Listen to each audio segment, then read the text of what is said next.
Hi everyone, welcome to Zipsale. So once you've clicked the link, you should come through to a page where you need to input your company details. As you can see, it's pretty standard details here, including the postcode. Don't worry if you do not have a company website, it's just for the companies that do have.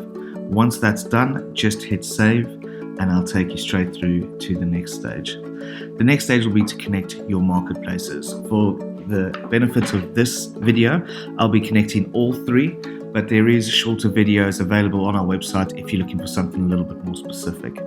As you can see, it's already pulled through the email address. However, if I just pop my password in,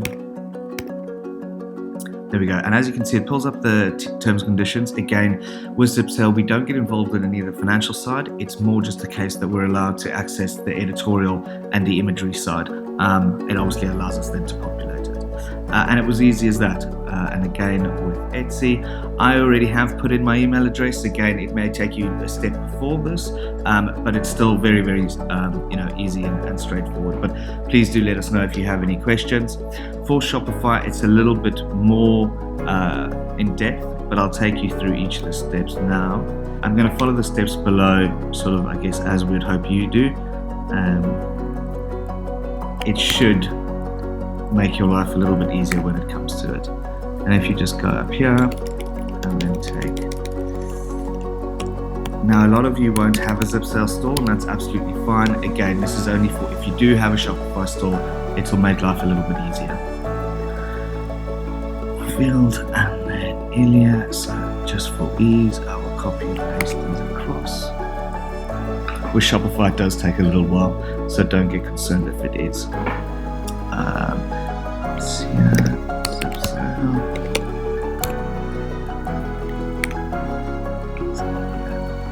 And then if you go back, okay, so you need to find the read and write under the products.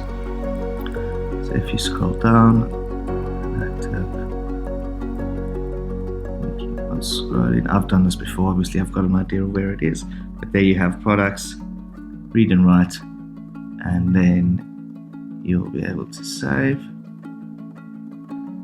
And again, it is meant to take this amount of time, so do not worry. Okay, great. And here you have it. And you should be able, the password over here is the password that you need. If you copy the password and you go back to your store settings. Now remember, this is just your store name. Ours is that. And the password's there.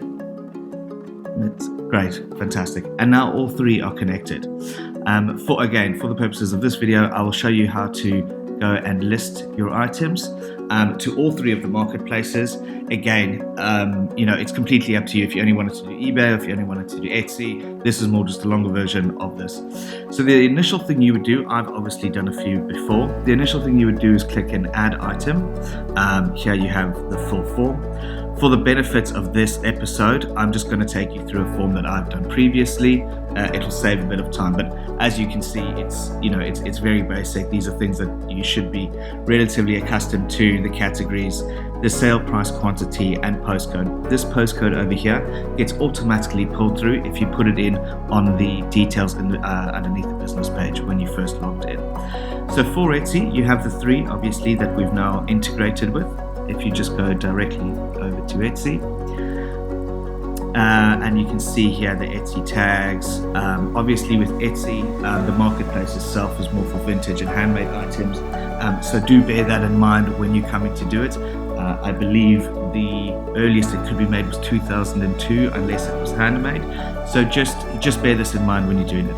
We then have auto renewal and list as a draft. The list as a draft just means that you can go into your Etsy account and have a quick view of it before it goes live.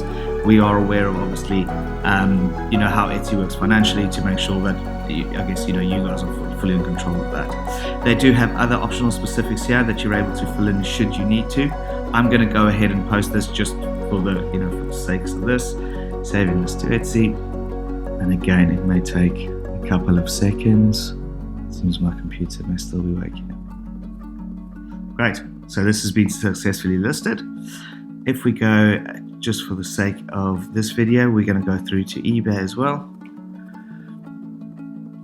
And again, eBay obviously has a little bit more details. I think eBay, out of all the marketplaces we've researched, has certainly the most details. So we're just going to have a buy it now price for the, I guess just for the ease of this video, but you can see the shipping details obviously pulled through. Your payment profile needs to be pulled through. This should pull through directly from your account, but do double check it when you're going through. You do have the basic details here, the quantity, the brand, the size, type, all of that, and then you do have the other optional specifics. Now, some people like to go into those in more detail, other people, not as much, so we've left that completely up to yourselves. Again, for this video, we're keeping it simple and trying to be as quick as possible, but feel free to go, into as much detail as you possibly could. And again, this has been successfully listed. Now, it brings up Shopify for me already. As I said, you may have Shopify, you may not. It's down to each and their own person. Shopify, again, with tags, Shopify's are very easy to upload. As you can see, the sheet is very short. We're still in the beta testing for Shopify, so it will get a little bit more intricate as we grow. But again, for the the emphasis of this video, that should be enough for us. And again, with Shopify, it does take a little bit of time. Great. So as you can see now, all of these have been posted, which is awesome to see. You're able to delist an item over here, and you can also go into the items, and you can still see all of the itinerary there. You're not able to edit this now, obviously, because it is listed. We don't want I guess any mistakes, because you need to go in and delist the item before you're able to go and edit it again on our side. If I just go back quickly, so over here you have the link to the item. Let me quickly show you here. So this is it inside our Shopify store. And again, you can come in and finesse any of the details that you like. Some people have a little bit more information. We are still in beta testing, but it's completely up to you, how you would want to run your store. Let's go over to eBay as well, just to check that it's pulled through. And there you have it, all of the eBay with the images as well. And lastly, great, there you have it. Great. And then if you go back to my items, so the other thing you can do obviously with Zipsale is you can delete the items. When we say delete, it's actually delisting the item, so the item would still sit here, but it's now been pulled off the website. Just as a heads up for Etsy, it would be delisted, but it would also go into your inactive area. And for eBay, it would be in the ended area if you wanted to go and have a look at it. Within Zipsale as well, you are able to copy items. So for instance, if you wanted to, let's say copy this item, you're able to go up here and you can see the copy item badge. That it's just in case you have similar items or exactly the same items, you're able to copy it and tweak minor differences. And that's it. We really hope you enjoy. As you can see over here, there is a help button. We're going to be on that pretty much 24/7, so feel free to fire over any questions or bugs you may be finding, and otherwise we look forward to having you as a customer. Thanks a lot. Bye bye.